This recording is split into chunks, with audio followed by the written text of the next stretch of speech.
Do you believe your mother capable of torturing a child?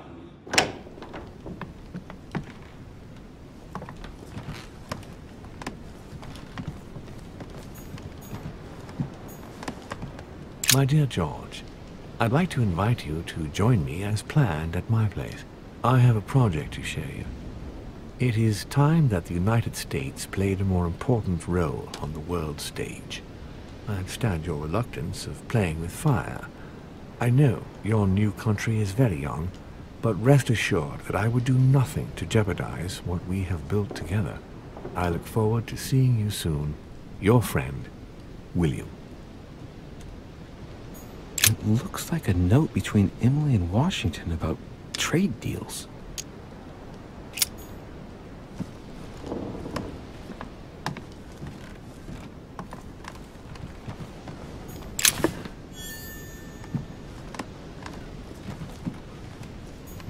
Portrait of George Washington.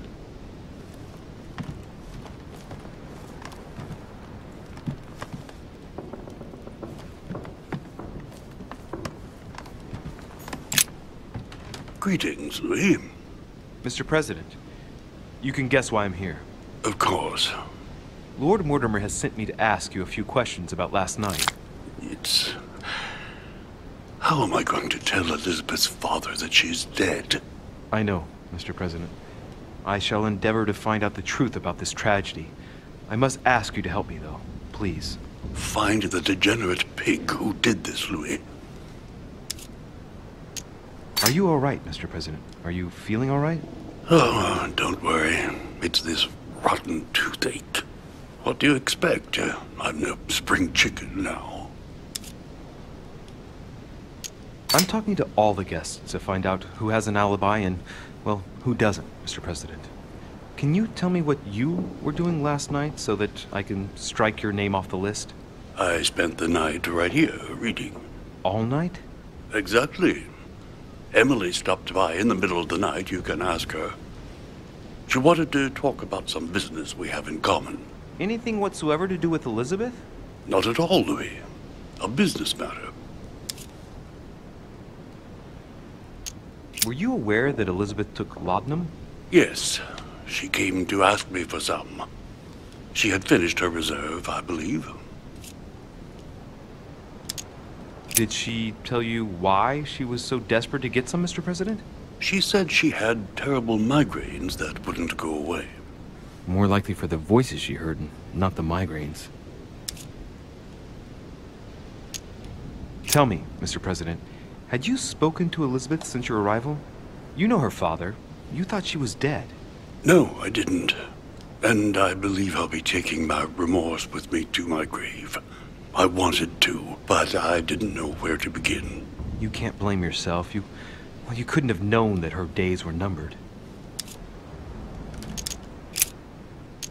Do you know if she had any enemies, Mr. President? Not that I know of. I heard about her altercation with Mr. Perry, but that case was closed, if I'm not mistaken. But if in doubt, I wouldn't leave any door unopened. And I'd go and question your fellow countrymen. Don't worry. Countryman or not, I'm not letting anybody slip through the cracks.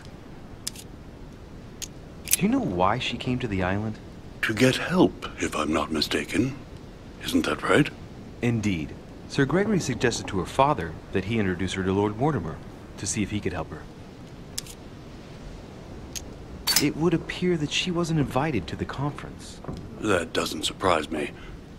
The poor girl was in no way concerned by our business, and she had no political clout. So, I don't understand why Sir Gregory invited her during the conference of his good friend Lord Mortimer.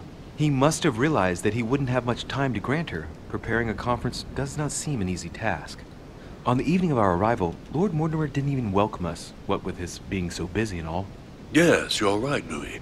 I didn't think of that. It is indeed rather surprising. The easiest thing to do is simply ask him, you know. Of course. Mr. President, we found a footprint at the scene of the crime. Not a dress shoe, I hope. That's all I wear. No, rest assured. It looks like the print of a big ankle boot. A large size, I'd say. Perfect. That should help you, Louis. It's a clue.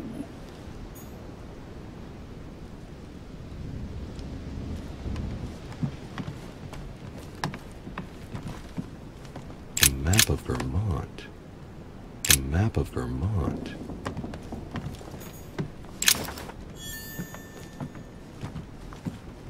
A map of Massachusetts. Sir Gregory called us together to introduce the last guest. But hardly had we arrived when he set upon Monsieur Peru. And what has Mr. Peru done to once again provoke someone's anger? We don't really know just yet.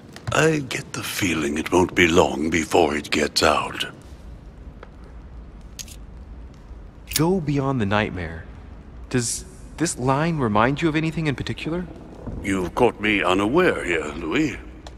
Let me think about it a second. No, nothing comes to mind. Sorry, Louis, but I am unable to help you. Mr. President, what do you think about your counterpart, Duke Manuel? I'm very surprised he was able to accept Lord Mortimer's invitation, given the political situation in Spain. What do you mean? The situation is ready to explode with France over Catalonia. Well, the Duke must have a darn good reason to be absent and come here, mustn't he? When Lord Mortimer invites you, Louis, you come. It's always in your best interest. I wouldn't say that personally, but...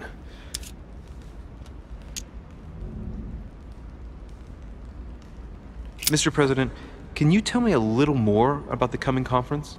Of course, Louis. That's why we're here.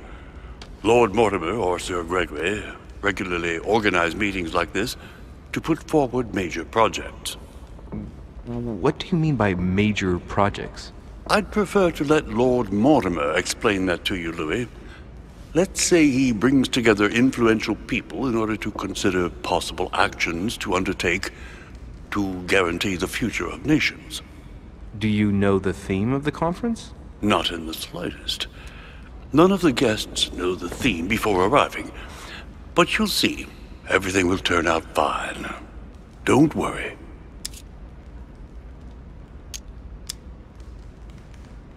Well, thank you for your time.